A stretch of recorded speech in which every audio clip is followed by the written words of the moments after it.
Assalamualaikum warahmatullahi wabarakatuh. Hai adik-adik, bagaimana kabarnya? Semoga kabarnya baik-baik saja dan tetap semangat dan jangan lupa jaga kesehatan. Adik-adik, hari ini kita belajar tentang tema apa ya? Hari ini kita belajar tentang tema akhlak tercela. Apakah adik-adik tahu apa itu akhlak tercela?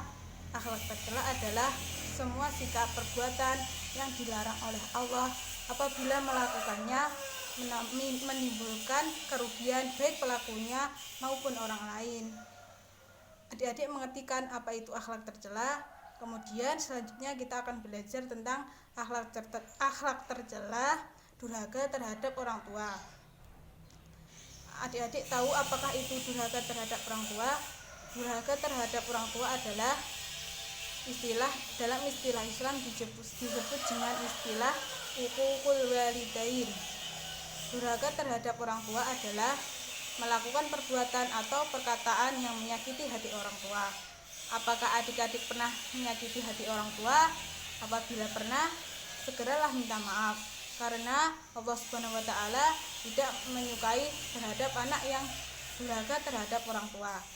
Di mata Allah Subhanahu wa taala, durhaka terhadap orang tua adalah dosa yang sangat besar.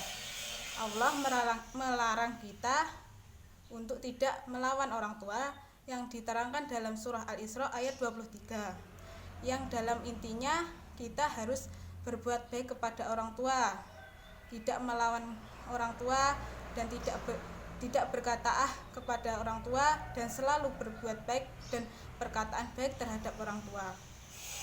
Selanjutnya adik-adik kita akan belajar menghindari sifat durhaka terhadap orang tua melalui sifat Kan'an. Apakah adik-adik pernah mendengarkan cerita tentang Kan'an? Kalau belum, dengarkan dengan baik-baik ya. Kan'an adalah anak Nabi Nuh yang sulung, anak pertama. Saudaranya ada 3 adiknya, yaitu yang bernama Yafid, Sam, dan Ham. Nabi Nuh alaihissalam adalah keturunan ke-10 dari Nabi Adam alaihissalam. Nabi Nuh alaihissalam merupakan Nabi dan Rasul Allah Subhanahu wa taala yang dikategorikan sebagai Rasul dalam kategori ulul azmi. Nabi Nuh alaihissalam disuruh Allah Subhanahu wa taala untuk berdakwah untuk menyelamatkan umatnya dari durhaka dan menyekutukan Allah. Akan tetapi umatnya tidak mau menerima ajakan Nabi Nuh. Justru mereka melawan dengan menertawakan dan mencaci makinya. Nabi Nuh dalam sejarah berdakwah selama 950 tahun. Nabi Nuh berdakwah dengan sungguh-sungguh, akan tetapi yang ikut ajakan Nabi Nuh hanya sedikit. Bahkan istri dan anaknya yang bernama Kan'an mendustakannya. Setelah lama berdakwah, Nabi Nuh merasa lelah. Kemudian Nabi Nuh berdoa kepada Allah untuk memberi azab kepada kaum umatnya. Kemudian Allah memerintahkan Nabi Nuh untuk membuat sebuah kapal yang sangat besar sekali di atas gunung. Kemudian Nuh membuatnya.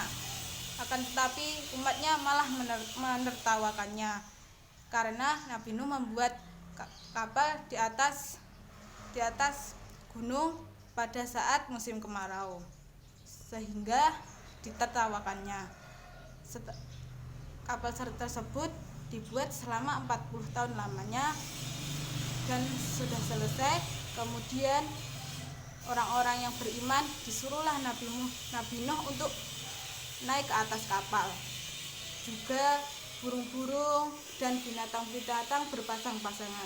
Setelah itu muncullah air dari celah-celah bumi. Kemudian di atas langit turunlah hujan yang sangat deras. Kemudian Nabi Nuh dan orang-orang yang beriman yang di atas kapal hanya bisa pasrah kepada Allah, tinggal menunggu air sampai menyelimuti bumi. Kemudian orang-orang yang kafir kebingungan, kocar-kacir ingin menyelamatkan diri. Ada yang mati terseret arus air yang deras dan ada yang tenggelam karena tingginya air. Kemudian ada anak Nabi Nuh bernama Kan'an berlari naik ke atas gunung. Kan'an berpikiran bahwa air tidak mungkin sampai ke atas gunung. Lalu sebagai seorang ayah Nabi Nuh merasa kasihan terhadap anaknya. Kemudian Nabi Nuh mengajak dan membujuk anaknya agar ikut naik ke kapal. Akan tetapi Nuh menolaknya. Kemudian datanglah ombak yang sangat besar sekali. Kemudian ombak tersebut memisahkan Nabi Nuh dan Kan'an. Kemudian Kan'an meninggal dunia. Setelah itu dicari oleh Nuh, tidak diketemukan. Kemudian air tidak juga surut. Kemudian Allah memerintahkan bumi dan langit agar tidak menurunkan air lagi. Kemudian air menjadi surut. Lalu Nabi Nuh merasa susah karena dia tidak bisa menyelamatkan anaknya. Kemudian Nabi Nuh bertanya kepada Allah, "Ya Allah, kenapa anakku tidak kau selamatkan?" Kemudian Allah menjawab pada surat Al-Hud ayat 46. Lalu Allah menjawab dengan intinya begini dalam suratnya, yaitu, "Sesungguhnya aku tidak menyelamatkan anakmu karena bukan bagian dari keluarga yang saya janjikan untuk diselamatkan, karena dia tidak berbuat baik." Kemudian Nabi Nuh tersadar dan meminta maaf kepada Allah. Lalu semua orang-orang yang beriman di atas kapal turun ke bumi, lalu sujud syukur dan berterima kasih kepada Allah karena telah menyelamatkan jiwa dan keimanannya, yang dijelaskan dalam surah Hud ayat 47. Sekian ceritanya. Adik-adik sudah mendengarkan dengan baik-baik ya ceritanya. Dari cerita tersebut kita bisa mengambil hikmahnya. Hikmahnya ada 3. Yang pertama yaitu kita harus menaati perintah kedua orang tua selama perintah itu tidak dalam perbuatan yang maksiat. Yang kedua, kita harus merasa selalu diawasi oleh Allah karena semua perbuatan kita dilihat oleh Allah Subhanahu wa taala. Yang ketiga yaitu kita tidak boleh sombong seperti Kan'an yang menghiraukan seruan Nabi Nuh alaihi salam.